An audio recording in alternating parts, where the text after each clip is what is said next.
History data base of global environment اور United nations کے مطابق 10,000 BC یعنی حضرت عیسیٰ علیہ السلام کی پیدائش سے 10,000 سال قبل دنیا کی آبادی فقط 4 ملین یعنی 40 لاکھ افراد پر مشتمل تھی۔ 0 عیسوی یعنی حضرت عیسیٰ علیہ السلام کی پیدائش کے سال تک یہ آبادی بڑھتے بڑھتے 190 ملین یعنی 19 کروڑ افراد تک پہنچ چکی تھی، اور 1960 میں یہ آبادی 3 بلین یعنی 3 ارب افراد تک جا پہنچی۔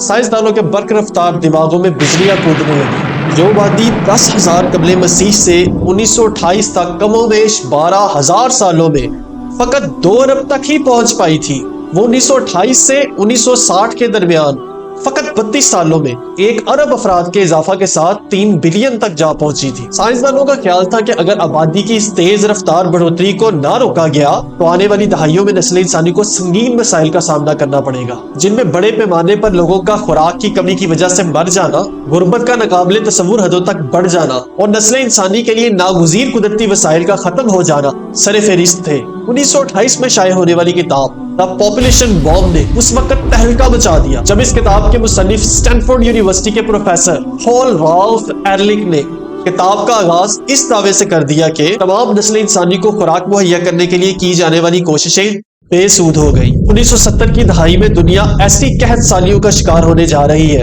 کہ کروڑوں لوگ بھوک سے مر جائیں گے، اور اس کے تدارک کے لیے کیسے ہی اقدامات کیوں نہ کر لیے جائیں۔ صرف 1 سال قبل ہی 1967 میں مشہور زمانہ انوائرمنٹل اینالسٹ لیسٹر براؤن اپنے ایک آرٹیکل میں اس بات کا اندیا دے چکے تھے کہ دنیا کے ان حصوں میں جہاں آبادی ہر ہفتہ 10 لاکھ افراد کے حساب سے بڑھتی جا رہی تھی، ضرورت کے مطابق خوراک کی فراہمی ایک ایسا مسئلہ بن چکا تھا جس کا حل تقریباً ناممکن تھا۔ ایک بات تو صاف تھی، سب کچھ ہاتھ سے نکل چکا تھا۔ بڑھتی آبادی کو بے لگام چھوڑ دینے کے نتیجے میں نسل انسانی نے خود اپنے بربادی کا پروانہ جاری کر دیا تھا۔ بظاہر یہ ایک خودکشی تھی، لیکن اب بہت دیر ہو چکی تھی، پانی سرتے گزر چکا تھا۔ لیکن شکوہ ظلمت شب سے تو کہیں بہتر تھا، اپنے حصے کی کوئی شمع جلاتے جاتے۔ اس شعر کے مصداق ہاتھ پر ہاتھ دھرے بیٹھے رہنے سے بہتر تھا کچھ نہ کچھ تو کیا جائے۔ چنانچہ 1969 میں امریکی کانگریس نے فیملی پلاننگ کے بجٹ کو بڑھا کر $50 ملین تک کر دیا، جو کہ اس دور کے حساب سے کئی $100 ملین کے برابر تھا۔ 2 سال بعد اس بجٹ کو پھر دگنا کر دیا گیا۔ 1970 میں 27 ممالک نے اس بات کا اعلان کیا کہ وہ اپنی اقوام کے برتھ ریٹ یعنی شرح پیدائش کو گھٹانے کے لیے اقدامات کریں گے۔ امریکی جریدے دا ولسن کوارٹرلی کے مطابق آبادی گھٹانے کے سب سے زیادہ مضبوط پروگرام بنانے والے ممالک میں South Korea, Taiwan, Malaysia, India اور پاکستان سر فہرست تھے۔ 1971 سے 1977 کے درمیان سویڈن نے فیملی پلاننگ کے لیے مختص فنڈ کو 4 گنا بڑھا دیا۔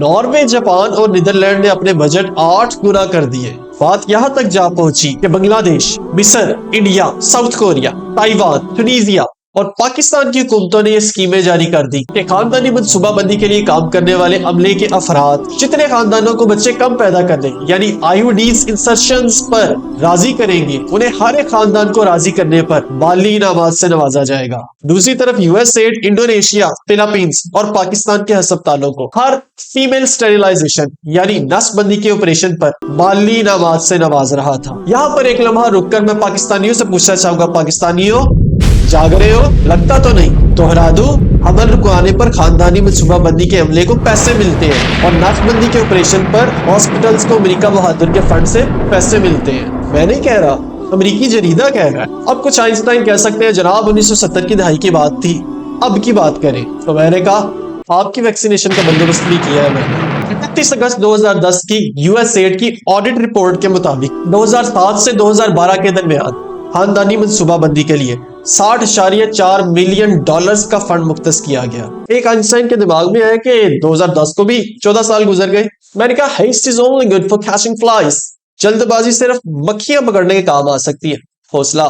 USAID مومنٹم کی ویب سائٹ پر جائیں۔ USAID خود بتا رہا ہے کہ وہ پاکستانی حکومتوں کے ساتھ مل کر پاکستانیوں کی ریپروڈکٹیو ہیلتھ کے لیے کام کرتا ہے، اور اس کام کی وضاحت میں خواتین کے لیے کانٹراسیپٹیوز یعنی مانع حمل طریقوں کے استعمال کی خود مختاری اور آزادی سر فہرست ہے۔ میرے امام نے کہا تھا، سونا جنگل رات اندھیری اور چھائی بدلی کالی ہے، سونے والوں جاگتے رہیو، چوروں کی رکھوالی ہے، آنکھ سے کاجل صاف چرا لے، یا وہ چور بلا کے ہے، تیری گٹھڑی تاکی ہے اور تو نے نیند نکالی ہے۔ خیر واپس 1980 میں چلتے ہیں۔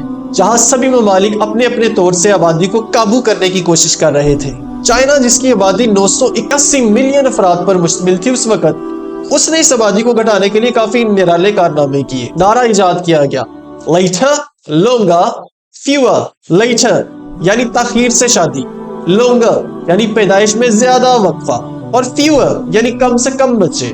پھر بھی طبیعت دیر نہ ہوئی تو 1980 میں ون چائلڈ پالیسی بنا دی گئی، جس کے مطابق ایک جوڑے کو صرف ایک بچے کی پرورش کی اجازت تھی۔ تینوں سمجھ لگی؟ تینوں پھر مینوں مارو نہ لگے۔ اس پالیسی کو اتنی سختی سے نافذ کیا گیا کہ صرف ایک سال کے دوران چائنا نے کم و بیش 2 کروڑ مرد و خواتین کو نسل بندی کے ذریعے والدین بننے کی صلاحیت سے محروم کر دیا، اور 1.5 کروڑ بچوں کا قتل یعنی ابورشنز اس کے علاوہ کروائی۔ پاکستان کی بات کریں تو یہاں کبھی بہتر پرورش کی چابی گوائی گئی، کبھی صحت مند ماں صحت مند پاکستان کا جھانسا دیا گیا، اور کبھی ستاروں کو سفید سے سبز کر کے سبز ستارہ بنا دیا گیا۔ اور پاکستان میں کون ہے جس نے یہ نہیں سنا کہ بچے 2 ہی اچھے۔ 1968 میں آنے والی کتاب دا پاپولیشن بوم نے دنیا کو جس ٹرک کی بتی کے پیچھے لگایا تھا، اس کا نتیجہ کیا نکلا؟ فاسٹ فارورڈ کر کے دیکھتے ہیں۔ اس کتاب کے مطابق جس بڑھتی آبادی کی وجہ سے دنیا نے 1970 کی دہائی میں بھوک سے مر جانا تھا، وہ آبادی 1974 میں 4 ارب، 1987 میں 5 ارب، 1999 میں 6 ارب تک پہنچ گئی۔ 6 ارب پر بریک لگ گئی؟ نہ جی نہ۔ 2011 میں 7 ارب اور 2023 میں 8 ارب افراد تک پہنچ گئی۔ یونائٹڈ نیشنز کے اعداد و شمار کے مطابق 2036 میں آبادی 9 ارب افراد تک اور 2058 میں آبادی 10 ارب افراد تک پہنچ جائے گی۔ اب 2 طرح کے افراد اپنا منہ لے کر پھر رہے ہیں، کچھ کی عقلیں لٹکی ہوئی ہیں اور کچھ کی شکلیں لٹکی ہوئی ہیں۔ سائنس کو اپنا مذہب قرار دینے والوں کی تو عقلیں لٹکی ہوئی ہیں کہ وہ تباہی جو 1970 میں آ جانی تھی اور جس کی وجہ سے آدھی دنیا نے بھوک سے مر جانا تھا، وہ کیسے نہ آئی، اور شیطان کو اپنا ہیرو سمجھنے والوں کی شکلیں لٹکی ہوئی ہیں کہ وہ تباہی جو انسانیت پر آنی تھی کیوں نہ آئی۔ قصہ دلچسپ تب ہوتا ہے کہ جب خود کو مخلوق کے رزق کا ٹھیکیدار سمجھنے والوں کو احساس ہوتا ہے کہ ہم نے خدا کے نظام میں دخل اندازی کرنے کی کوششوں میں اپنا بیڑا غرق کر لیا۔ ہوا یوں کہ جن ممالک نے بھی آبادی کو کم کرنے کے لیے مذکورہ بالا اقدامات کیے تھے، ان کا برتھ ریٹ یعنی شرح پیدائش اس قدر نیچے آ گیا کہ مستقبل میں ان کی آبادی کی اکثریت بڑی عمر کے افراد پر مشتمل رہ جائے گی، اور ان کو سنبھالنے کے لیے اور ملک کی ترقی کے لیے افرادی قوت مہیا کرنے کے لیے نوجوانوں کی تعداد خطرناک حد تک کم رہ جائے گی۔ مثال کے طور پر 2035 تک چائنا کی آبادی کا 30% 60 سال یا اس سے بڑی عمر کے لوگوں پر مشتمل رہ جائے گا، اور UN کی پیشن گوئی کے مطابق 2100 تک چائنا کی آبادی 1.5 ارب سے گھٹتی 76 کروڑ افراد تک آ پہنچے گی۔ اب کیا تھا؟ گنگا الٹی بہ نکلی۔ South Korea, Singapore, France, Australia, Canada, Russia, Poland نے اعلان کر دیا کہ ہر ایک بیبی کی پیدائش پر والدین کو بیبی بونس دیا جائے گا۔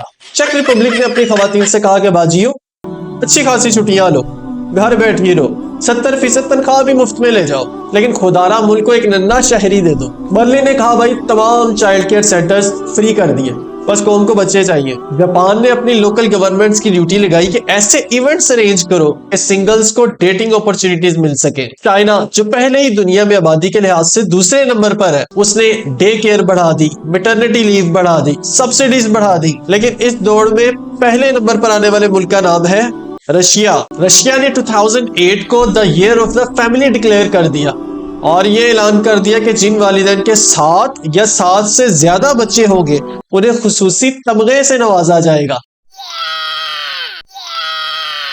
جس کا نام ہے the order of parental glory, یعنی والدین کی شان و عظمت کا تمغہ۔ رکے، دماغ کا دروازہ کھولیں، دین کی تعلیمات کو چھوڑ کر چلنے والوں کے پیچ اتنے ڈھیلے ہیں۔ 50 سال پہلے سائنس نے کہا کہ بچے کم کرو ورنہ بھوکے مر جاؤ گے، تو والدین کی شان و عظمت کا معیار بچے نہ پیدا کرنا تھا، اور جو علماء اور دین سے محبت کرنے والے لوگ اس نظریے کے خلاف بات کرتے تھے وہ اجڑ، جاہل، ان پڑھ اور دقیانوسی خیالات کے حامل تھے۔ اور 50 سال بعد جب سائنس نے کہا اوہو بھائی جان معذرت، غلطی ہو گئی، طریقہ وہی صحیح تھا جو دین نے بتایا تھا، تو والدین کی شان و عظمت یعنی پیرنٹل گلوری بچے زیادہ پیدا کرنے میں ہو گئی۔ دین 1400 سال پہلے بھی کہتا تھا کہ رازق اللہ عز و جل کی ذات ہے، رزق کا ذمہ اس نے خود لیا ہے، تم اولاد کی کثرت کرو۔ دین 1970 میں بھی یہی کہتا تھا، دین 2024 میں بھی یہی کہتا ہے۔ دیکھیے گا سورۃ الانعام آیت 151، اللہ پاک فرماتا ہے وَلَا تَقْتُلُوا أَوْلَادَكُمْ مِنْ إِمْلَاقٍ نَحْنُ نَرْزُقُكُمْ وَإِيَّاهُمْ، اور اپنی اولاد قتل نہ کرو مفلسی کے باعث، ہم تمہیں اور انہیں سب کو رزق دیں گے.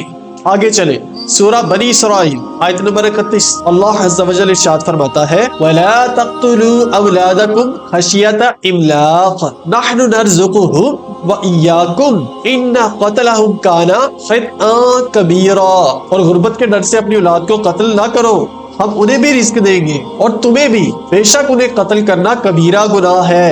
سنن نبی داؤد کی حدیث شریف ہے، آقا علیہ الصلوۃ والسلام نے ارشاد فرمایا ایسی عورت سے شادی کرو جو بہت زیادہ محبت کرنے والی اور زیادہ بچے جننے والی ہو. میں قیامت کے دن تمہاری کثرت کی وجہ سے دیگر انبیاء کی امتوں پر فخر کروں گا. مسند احمد کی روایت بھی سنتے جائیے. آقا علیہ الصلوۃ والسلام نے ارشاد فرمایا نکاح کرو، نسل بڑھاؤ، میں تمہاری کثرت اولاد کی وجہ سے قیامت کے روز دیگر امتوں پر فخر کروں گا. کیا ثابت ہوا؟ کوا چلا ہنس کی چال اپنی بھی بھول گیا. انسان کو اپنی اوقات میں رہنا چاہیے، خدا کے نظام میں دخل نہیں دینا چاہیے، کیونکہ ہے قول محمد قول خدا. فرمان نہ بدلا جائے گا، بدلے گا زمانہ لاکھ مگر قرآن نہ بدلا جائے گا. لیکن ہم نے تو شاہ سے زیادہ شاہ کی وفاداری کرنے کی قسم کھائی ہوئی ہے.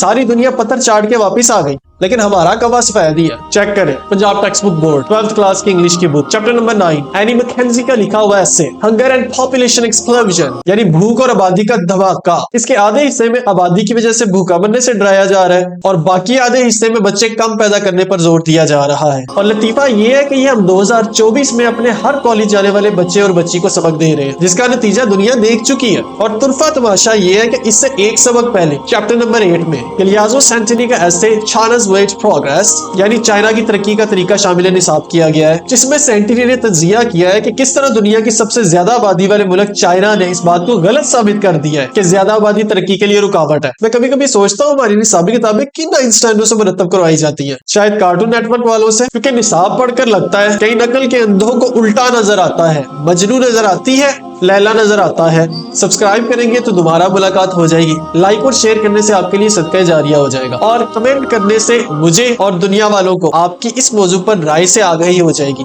آداب. تے ماڑ نہ کریے روپ گڑے دا، ماڑ نہ کریے روپ گڑے دا، اتھے وارس کون حسن دا، سدا نہ رہ سڑ شاخاں ہریاں تے سدا نہ پھل چمن دا.